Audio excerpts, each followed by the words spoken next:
Hello good morning students. I hope you all are fit and fine. ठीक है, लग रहा है मुझे सब लोग बड़े अच्छे से वीडियोस देख रहे होंगे सेकेंड ईयर क्लास। अगर नहीं देख रहे हैं तो आप लोग देखना स्टार्ट कर दीजिए। कल की हमारी क्लास में हम लोगों ने पढ़ा था कि पाइनस में जो स्टेम है यंग स्टेम, मैंने बताया था कि जो पाइनस जो होता है उसमें जो स्टेम होता है वो दो टाइप से होते हैं। कौन कौन सा? एक तो डार्क शूट और एक था हमारा लॉन्ग शूट।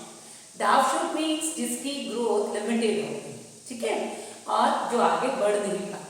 और लॉन्ग शूट की जहां हम बात करते हैं जिसकी ग्रोथ क्या होती है, बढ़ती रहती है, जिसपे अनलिमिटेड ग्रोथ की ब्रांचेस होती हैं। ठीक है, फिर हम लोगों ने यंग स्टेम का इंटरनल स्ट्रक्चर देखा था कि कैसे उसमें जो है एपिडर्मिस होती है, कॉर्टेक्स होता है, endodermis, pericycle, xylem, phloem, cambium, फिर ये सारी चीजें आपकी इसमें प्रेजेंट है। हमने कहा है, हमने इसका एक एग्जाम्पल देखा कि ये काफी लंबे टाइम तक ये प्लांट्स जो है, जो पाइनस है, वो काफी सालों तक प्रेजेंट रहते हैं। 4,600 साल पुराना पाइनस का जो है ट्री अभी भी है, ठीक है, कैलिफोर्निया में। तो इतना पुराना है, मीन्स उसका स्टेम भी काफी मोटा होगा, मोटा नहीं होगा तो काफी पुराना मजबूत तो होगा ही। ठीक है, तो ऐसी कंडीशन में मीन्स उन्होंने इतना टाइम तक उसको रखा है तो उनमें कोई ना कोई चीज तो हुई होगी।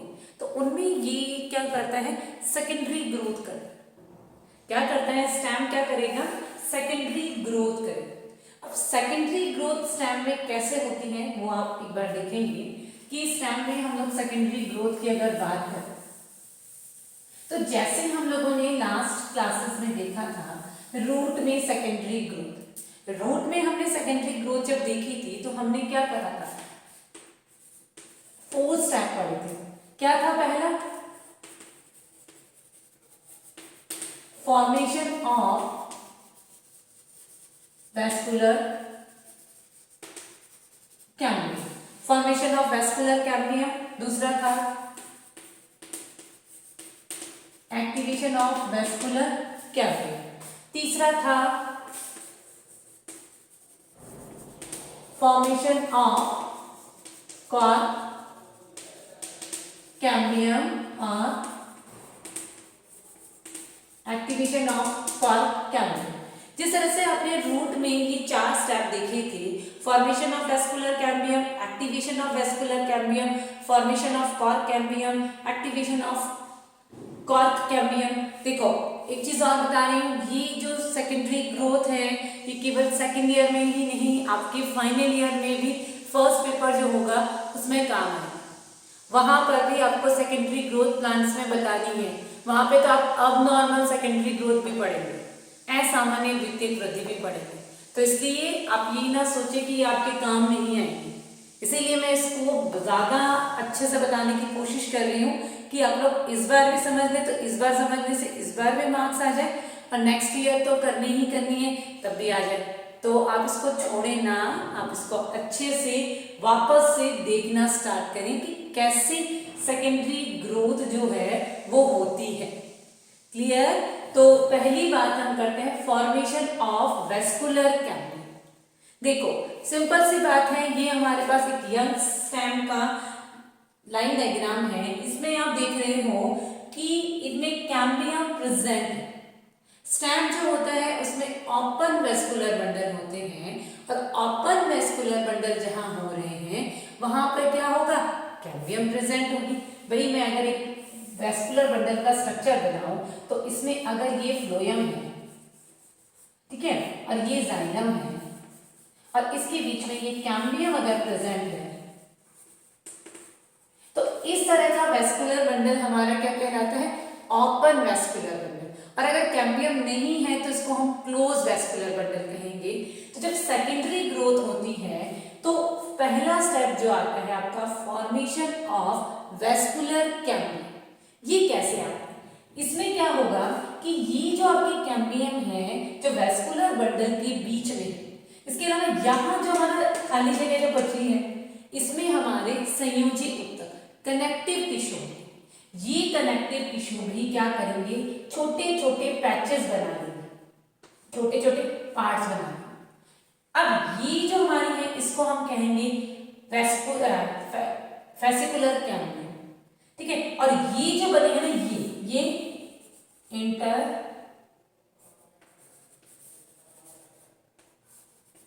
फेसिकुलर, ये आपकी होगी फेसिकुलर कैम्बियम, ये फेसिकुलर कैम्बियम और ये इंटरफेसिकुलर कैम्बियम, ठीक है। अब ये फेसिकुलर कैम्बियम और इंटरफेसिकुलर कैम्बियम दोनों आपस में जुड़ जाएंगे। क्या करेंगी? इंटरफेसिकुलर कैम्बियम और फेसिकुलर कैम्बियम आपस में इस तरह से जुड़ गए। जब ये दोनों आपस में जुड़ जाती हैं तो ये बन जाती है,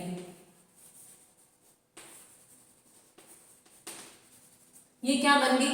वेस्कुलर कैम्बियम। क्या हुआ कि जब फेसिकुलर कैम्बियम और इंटरफेसिकुलर कैम्बियम दोनों आपस में जुड़ जाती हैं तो इस स्ट्रक्चर को हम लोग कहते हैं वेस्कुलर कैम्बियम। तो हमारा फर्स्ट स्टेप कंप्लीट हो गया, हमारी वेस्कुलर कैम्बियम जो है वो बन चुकी है। क्लियर? अब जब वेस्कुलर कैम्बियम बन गई, अब नेक्स्ट क्या आएगा? इसका एक्टिवेशन। लास्ट लेक्चर में मैंने आपको रूट में वेस्कुलर कैम्बियम बताया था। रूट में वेस्कुलर कैम्बियम जब बन रही थी तो आपने देखा था वो इस तरह से थी, इररेगुलर थी, प्रॉपर राउंड स्ट्रक्चर में नहीं थी। स्टेम के जो वेस्कुलर कैम्बियम है ये प्रॉपर सर्कल स्ट्रक्चर में। और आप देख रहे थे जब रूट की वेस्कुलर कैम्बियम बनाई थी हमने तो जाइलम टिश्यू उसमें अंदर की तरफ आ गए थे। और यहाँ पर भी आप देख रहे हो कि ये जो जाइलम टिश्यू है ये रिंग के अंदर है और फ्लोएम रिंग के बाहर है। यहाँ पर भी फ्लोएम रिंग के बाहर होगा और जाइलम रिंग के अंदर, ठीक है। अब ये रिंग क्या करेगी? ये मेरिस्टेमेटिक टिश्यूज की बनी होती है ये रिंग, इसलिए ये एक्टिवेट होकर अपने अंदर की तरफ, जब ये एक्टिवेट होगी ये रिंग तो एक्टिवेट होकर, आप लोग आराम से देखिए धीरे धीरे, जब ये रिंग एक्टिवेट होगी तो अंदर 1 2 3 4 5 अंदर आपकी ये 5 प्राइमरी जाइलम रह जाएंगे।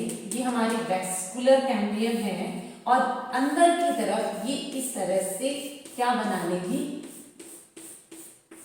ये बना लेगी सेकेंडरी जाइलम और बाहर की तरफ ये एक्टिवेट होकर क्या बना लेगी? इस तरह से सेकेंडरी फ्लोएम। अंदर की तरफ क्या बनाएगी? सेकेंडरी जाइलम और बाहर की तरफ एक्टिवेट होकर क्या बनाएगी? Secondary phloem. और प्राइमरी फ्लोएम इसकी बाहर वाले एरिया में प्रेजेंट है। ये सारी चीजें चलेंगी हमारी कहाँ? वेस्कुलर बंडल्स, जो हमारी एंडोडर्मिस और पैरासाइकिल उसके अंदर ये दो एक्टिविटीज होती रहेंगी। उसके बाद हमारा जो कॉर्क रीजन है, इस कॉर्क रीजन में भी एक जो हमारे मेरिस्टेमेटिक टिश्यूज हैं वो आपस में जुड़ेंगे और जुड़कर कॉर्क कैम्बियम बनेंगे। क्या करेंगी? ये जो हमारे जो हमारा कॉर्टेक्स रीजन है, इस कॉर्टेक्स रीजन में मेरिस्टेमेटिक टिश्यूज आपस में अटैच होंगे और अटैच होकर क्या करेंगे? Formation of cork cambium. ये क्या बनाएंगे? एक कॉर्क कैम्बियम का फॉर्मेशन करेंगे। क्या बोलते हैं इसको? कैम्बियम का फॉर्मेशन करेंगे जो है कॉर्टेक्स वाली का। ये कॉर्क कैम्बियम अब सक्रिय होगी। सक्रिय मतलब होता है विभाजन करना। ये क्या करेगी? डिवीजन करेगी और डिवीजन करने के बाद अपने इनर पार्ट में सेकेंडरी कॉर्टेक्स बनाएगी और आउटर में आपका कॉर्क, जिसको हम बाद में पेरिडर्म भी बोलेंगे। फिर बाहर क्या बनाएगी? कॉर्क टिश्यू का फॉर्मेशन करेगी, ठीक है। तो इस तरह से ये आपकी secondary growth in stem complete है कि स्टेम में सेकेंडरी ग्रोथ कैसे होती है, कैसे इसमें वेस्कुलर रिंग बनती है और ये वेस्कुलर रिंग जो है वो एक्टिवेट होकर किस तरह से आपका स्टेम बनाती है, ठीक है। अब हम लोग बात करें इसके ओल्ड स्टेम की इंटरनल स्ट्रक्चर। अगर मैं इसके ओल्ड स्टेम का इंटरनल स्ट्रक्चर बनाऊं तो आप लोग देखेंगे इसमें वेस्कुलर रिंग्स बन जाएंगी, ठीक है। क्या बन जाएंगी? इसमें आपकी अलग अलग रिंग बनेंगी जो हम लोग इसमें क्या करेंगे, ऑटम वुड, स्प्रिंग वुड, इस तरह से रिंग बनेगी। तो एक बार आप आए इसका हम लोग डायग्राम देखते हैं स्टेम की, ओल्ड स्टेम का डायग्राम।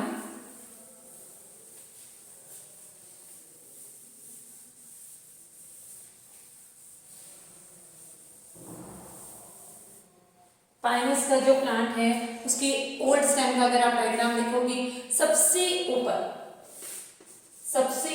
की तरफ ये जो हम लोग बना रहे हैं, ये आपकी क्या बन गई, पैराडाइम। अभी इसको हम एपिडर्मिस नहीं कहेंगे, ये पैराडाइम होंगी, जो हमारी छाल जो होती है उसके बाद। उसके बाद यहाँ पर 2 to 3 लेयर आपका हाइपोडर्मिस है, इस तरह से।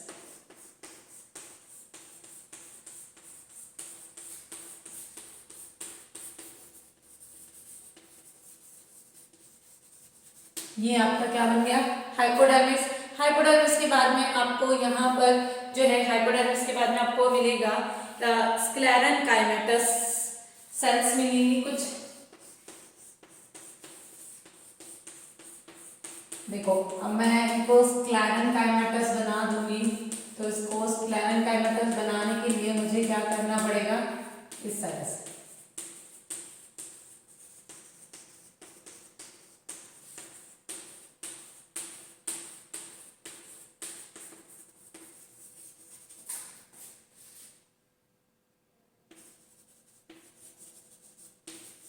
ठीक है, उसके बाद हमारा कॉर्टेक्स रीजन होगा। ठीक है, कॉर्टेक्स रीजन में इंटरसेल्युलर स्पेस प्रेजेंट होता है इस तरह से, और इनके बीच बीच में आपको इस तरह से रेजिन सेल्स मिलेंगी।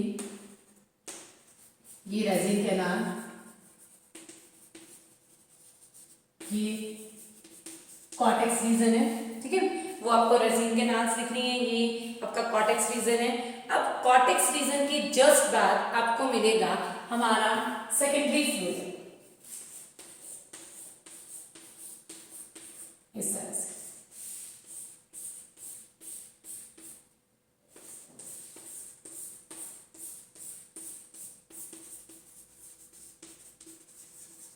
प्राइमरी फ्लोएम जो होता है वो कॉर्टेक्स रीजन में जाकर डिसॉल्व हो जाता है, नष्ट हो जाता है। उसके बाद आपको प्राइमरी फ्लोएम कहीं पर भी नहीं दिखेगा।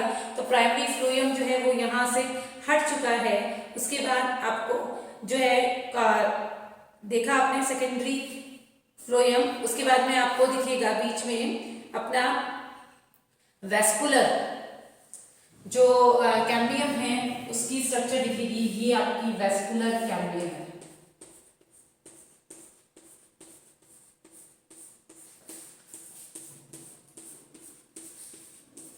ये वेस्कुलर कैम्बियम। ठीक है, और इसमें इस तरह से लंबी लंबी इस तरह से आपको मेडुलरी रीज भी दिखेंगी बीच बीच में।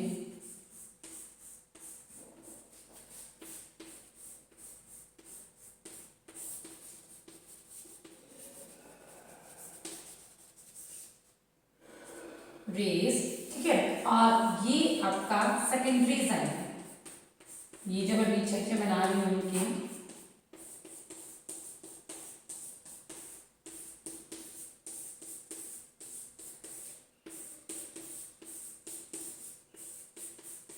अभी सेकेंडरी जाइलम बना रही है। ये इस तरह से सेकेंडरी जाइलम आप लोग देख रहे हैं। पेन कॉपी साथ में लेके बैठे करें, जिससे आप लोग भी इसको साथ साथ में बनाने की प्रैक्टिस करें, क्योंकि सेलुलर डायग्राम आपको काफी मार्क्स दिला सकते हैं। सेकेंडरी जाइलम, ये हमारा सेकेंडरी जाइलम है। ठीक है, उसके बाद जब हमारी सेकेंडरी ग्रोथ हो रही है, तो इससे पहले वाली जो सेकेंडरी ग्रोथ हुई थी उसकी वजह से रिंग्स बनी थी, मतलब अलग अलग वुड बनी थी। स्प्रिंग वुड, ऑटम वुड, इस तरह से आपको अलग अलग दिखेंगी। तो पहले हम लोग देखेंगे वो है हमारी स्प्रिंग वुड, इस तरह से।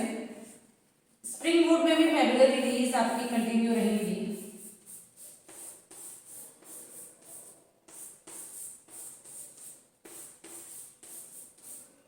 ये हमारे स्प्रिंग वुड है।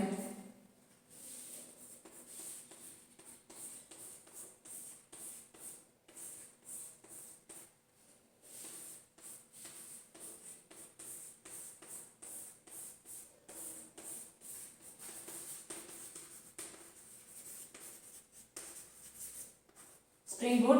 फिर नेक्स्ट ट्री जो होगी वो हमारी होगी, वो आप लोग बनाएंगे ऑटम वुड की।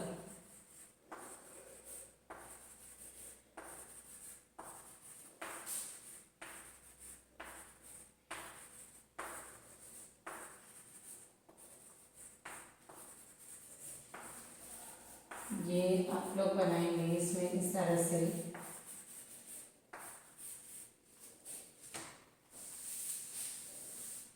ये आप लोगों ने जो नीचे बनाई है ये है इसमें,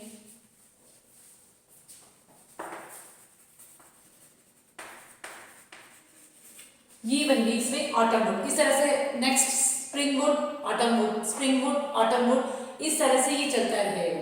इस तरह से आप एक जो हमारा पाइनस है उसका ये क्या है, पीएस ऑफ ओल्ड स्टेम, ये आपको इसकी ओल्ड स्टेम का पीएस आपको शो हो रहा है कि किस तरह से इसमें जो है आपने सेकेंडरी ग्रोथ करवाई और कैसे आपको इसमें वुड मिली। अलग अलग टाइप की इसमें आपको वुड देखने को मिल रही है, ठीक है। तो जो हम लोगों ने पढ़ा था, जब हम लोगों ने इसका जनरल अकाउंट पढ़ा था, तो आप लोगों ने देखा था कि जो हमारा ये प्लांट है इसमें वुड दो तरह की वुड होती है ना। साइकस में जो वुड होती है वो मोनोजाइलिक वुड होती है, ठीक है। और यहाँ पर पाइनस जो है आपको याद करने में अगर आसानी है, पीपी, पाइनस में पिक्नोजाइलिक वुड होगी। पिक्नोजाइलिक वुड मीन्स साइकस में आपको कैसी होगी, मोनोजाइलिक वुड। यहाँ पिक्नो, पीपी याद रखना, pycnoxylic would present in Pinus, ठीक है। यहाँ पर कॉर्टेक्स रीजन और पिथ रीजन जो होगा वो थोड़ा लेस डेवलप होगा, इसलिए यहाँ पर जो वुड होगी वो कैसी होगी, पिक्नोजाइलिक वुड होगी। तो इस तरह से आप लोगों ने देखा कि जो हमारा पाइनस है उसकी स्टेम का स्ट्रक्चर, ठीक है। आप लोगों ने रूट देख ली, स्टेम देख लिया। अब नेक्स्ट हम लोग बात करेंगे यहाँ पर पाइनस की लीफ। नेक्स्ट हमारा जो होगा नेक्स्ट वो है पाइनस लीव्स।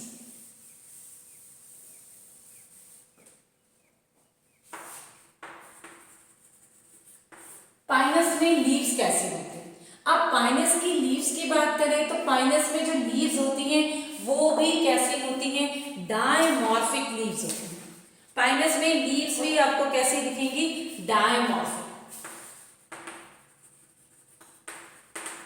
डायमॉर्फिक लीव्स होंगे। डायमॉर्फिक लीव्स एक होती हैं स्केली लीव्स, मतलब शल्कनुमा पत्तियां, जो तने पर पत्ती, जैसे अदरक जो होती है हमारी, अदरक है, अरबी है, उन पर छोटे छोटे शल्क पाए जाते हैं, उसी तरह से ये हमारी शल्कनुमा स्केली लीव्स प्रेजेंट होती हैं। और दूसरी होती है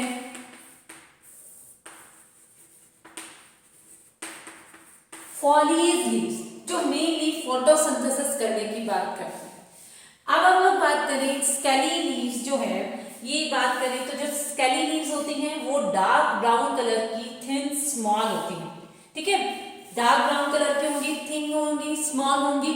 और ये जो हमारे दोनों शूट है, मीन्स जो हमारा लॉन्ग शूट है और जो हमारा स्मॉल शूट है, उन दोनों ही जो तने हैं उन दोनों तनों पर आपकी स्केली लीव्स आपको देखने को मिलेगी, ठीक है। इसके अलावा हम लोग बात करें, ये जो स्केली लीव्स है इसमें जो है आपका मेनली ये क्या कहते हैं, इनका फंक्शन होता है, जो बर्ड्स होती है ना, जो पत्तियां हैं, तना है, उसकी जो कोमल बर्ड्स कलिकाएं निकलती है उनको प्रोटेक्ट करने का काम होता है। दूसरी जो हमारी लीव्स होती हैं जिनको हम फॉलिएज लीव कहते हैं, ये फॉलिएज लीव नॉर्मली इसमें कैसी होती है, निडल शेप, मतलब सुई के आकार की पत्तियां होती हैं। क्यों होती हैं, क्योंकि ये जीरोफिटिक अडप्टिव प्लांट, मतलब पानी की कमी वाली जगह पर पाया जाने वाला प्लांट है, जीरोफिटिक अडप्टेड है। तो यहाँ पानी की कमी होने की वजह से पत्तियां जो है वो कैसी नहीं होंगी, बड़ी नहीं होंगी। पत्तियां कैसी होंगी, छोटी होंगी, सुई के आकार की होंगी, ग्रीन कलर की होती हैं। तो ये इनके मॉर्फोलॉजिकली अगर बात करें, अडप्टेशन की बात करें, ये मेनली ये जो लिडल लीफ या फॉलिएज लीफ होती हैं ये हमेशा डार्क शूट, जो हमारा छोटा तना होता है ना, छोटा तना, उसी छोटे तने पर होती है, बड़े तने पर नहीं होती। ठीक है, तो स्केली लीव्स का स्ट्रक्चर नॉर्मली नहीं, इंटरनल स्ट्रक्चर नहीं पूछा जाता। इनकी जो फॉलिएज लीव्स हैं, जिनको हम मिडल लीव्स कहते हैं, उनका जो सेलुलर डायग्राम है वो कंफर्म जो है एग्जाम में लगभग तय ही मानो वो आएगा, और बहुत ही आसान सा डायग्राम है। हम लोग नेक्स्ट क्लास में हम इसके फॉलिएज लीव का इंटरनल स्ट्रक्चर पढ़ेंगे। आज के लिए इतना ही। आप लोग बिल्कुल अच्छे से बी सीरियस होकर वीडियोस देखें और इनको लर्न करने की भी कोशिश करें। कॉपी पेन, जब भी मैं सेलुलर डायग्राम बनाती हूँ, आप भी अपनी साथ में जब वीडियोस देख रहे हैं कॉपी पेन लेकर बैठें और साथ में ये डायग्राम्स ड्रॉ करना स्टार्ट कर दें। तो कल की क्लास में हम लोग पाइनस की लीव्स की इंटरनल स्ट्रक्चर को देखेंगे। Okay, thank you.